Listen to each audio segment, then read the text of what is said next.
আসসালামু আলাইকুম। প্রতিদিনের মতন আরেকটা ব্লগ। এই তো কিশোরগঞ্জে যেয়ে আমরা কোথায় গেলাম, কি করলাম না করলাম এই ভিডিওটার সাথে শেয়ার করব।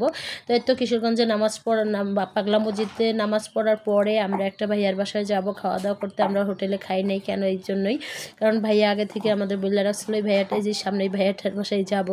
কারণ আমরা এখন নামাজ পড়ে নামাজ শেষ করার পরে বের হয়েছি, মানে এখন গাড়ির সামনে যাইতাছি, যে গাড়িতে আমরা গেছি। তো ওই গাড়ির সামনে যাওয়ার পরে ভাইয়ার বাসায় যাব, কারণ এই ভাইয়াটা হয়েছে আমার মেজো দুলাভাইয়ের দোকানে মানে ম্যানেজার। তো যাই হোক, ওই ভাইয়াটার বাড়ি করম কিশোরগঞ্জ, তাদের বাড়ি কাছাকাছি। তাই তো আমরা তাদের বাড়িতে যাইতাছি, বলতেছে না, সে আমাদের আগেই বলে রাখছে আমাদের বাড়িতে যা খাওয়া দাওয়া করতে হবে, হোটেলে খাইতে পারবে না, যেহেতু আমরা সকালে নাস্তা হোটেলে খাইছি। তো এখনকার নাস্তা করম হোটেলে খাবো না। তো না খাওয়ার পরে যে ভাইয়াদের বাড়িতে যাওয়া দোষছিলাম, কারণ এই এক সপ্তাহ কম আমি বেশি ভিডিও দিতে পারি না, যেহেতু আমার শাশুড়ি বাসায় ছিল।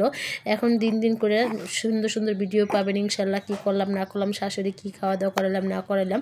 কারণ আমার শাশুড়ি আজকে চলে গেছে। তো নেক্সট টাইম ভিডিওগুলো দেখেন, কি সুন্দর ক্ষেতগুলো, চকগুলো। আর মাঝখানে আমাদের গাড়ির গ্যাস শেষ হয়ে গেছিলো, তো ওই গাড়ির গ্যাস নিতে আবার গেছি। তো এই তো ভাইয়াদের বাড়ি কাছাকাছি বলে আইসা পড়ছে। ভাইয়া বলতেছে এই সর্ষে ফুল ক্ষেতটা কত সুন্দর, দেখেন আমরা বিকেলে আসবো, কিন্তু বিকেলে যাওয়া হয়নি, সন্ধ্যা হয়ে গেছে।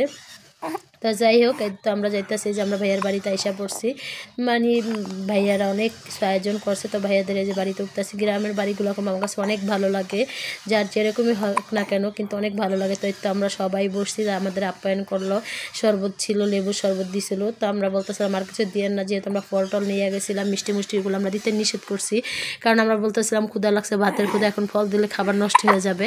তো এই তো তাড়াতাড়ি করে আবার খাবার নিয়ে আসছিল ভাবি দুইটা মেয়ে ছিল, আর ওই ভাইয়া দেন। আমরা পোলাও নিচে যে মানে অনেক কিছু আয়োজন করছিল, ডিম, এবার পালং শাক দিয়ে মাছ, এবার লাল শাক, গুঁড়া মাছ, চাপা শুটকি ভর্তা, এরপর মানে অনেক কিছু, গরুর মাংস, মুরগির মাংস, বলতে বলতে আমার মুখ ব্যথা হয়েছে, অনেক আইটেম ছিল।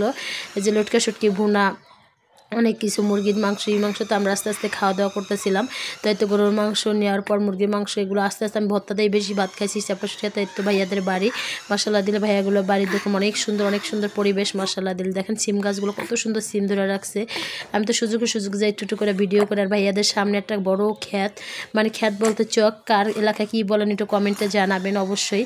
কিন্তু এরকম চক পাথরের এলাকা আমার কাছে এত ভালো লাগে। তো আমরা খাওয়া দাওয়ার পরে একটু বের হবো, ভাইয়াদের এই চকটার সামনে যাব, নদীটা দেখতে যাব, হাঁসও আছে। আর আসল কথা, এই ভিডিওতে আমার ফেস দেখতে পারবেন, আজকে একটু ফেস দেখাইছি, কারণ দেখি ভিডিও ভাইরালই হয় না। তো আমার ফেস দেখেন কী অবস্থা, কারণ সারাদিন অনেক গাড়ি জার্নি করার পর কোনো মুখ হাতে ধোয়া পড়ে নাই। তো আমরা এই যে বিকেলে নদীটা দেখতে আসলাম, ভাইয়াদের বাড়ির সামনে যে রাজহাঁস ছিল আর একটা হাঁস ছিল। তো মশলা দিলে এত সুন্দর লাগতেছিল। ফাইনালি কারণ আমার ফেস দেখাই দিলাম। তো একটু করে ফেস এখন থেকে দেখাইতে হবে, না হলে কলমে দেখেন আমার ফেসের অবস্থা কি। সারাদিন অনেক পরিশ্রম করার পর, মানে অনেক জার্নি করার পর, মানে আমরা নদীর কিনারে হাঁটতেছিলাম, মুখ হাতে ধুই না যে একবার বাসায় যাই দেবো। তো ভাইয়াদের বাড়ি থেকে বিকেলে আমরা খাওয়া দাওয়া করে পরে বের হয়ে যাবো। এটা হচ্ছে চীনা হাঁস, কিংবা এটা হচ্ছে চীনা হাঁস। তো চীনা হাঁসটাও ভিডিও করতেছে, মানে তাদের দেখেন না রাজহাঁস, চীনা হাঁস সব কিছু পাওয়া যায়। আর দেখেন নদীটা কি সুন্দর দেখা যাইতেছে মাশাআল্লাহ দিলে। আর আমি সুযোগে আমি একটু করে আমার নিজের ফেস দেখাইতেছিলাম। তাই তো দেখেন সুন্দর করে ফেস দেখাই দিলাম সবাইকে।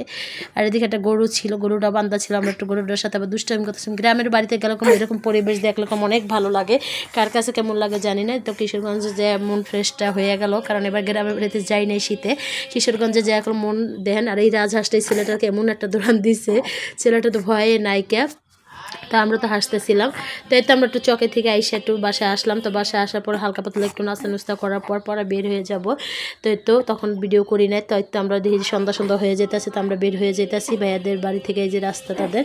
তো আমরা গাড়ির সামনে যাইতেছি, গাড়িতে উঠে যাব সবাই, দেখেন সবাই সিরিয়াল বাই যাইতেছে। তো আমরাও যাইতেছিলাম। তো কিশোরগঞ্জে যে এখন মোটামুটি মনটা ফ্রেশ হয়ে গেল, অনেক প্রাকৃতিক, অনেক ভালোবাসা পেলাম সবার। আর এত খাওয়া দাওয়া করার পর, মানে অনেক খাওয়া দাওয়া ছিল তাদের বাড়িতে। কি এই যে আম্মু বয়স দিলে করে। তো আমরা যে সন্ধ্যা হয়ে গেছে, আমরা বাসা চলে যাইতেছি। তো সবাই ভালো থাকবেন, সুস্থ থাকবেন। ভিডিওটা কেমন হয়েছে কমেন্টে জানাবেন। আল্লাহ হাফেজ।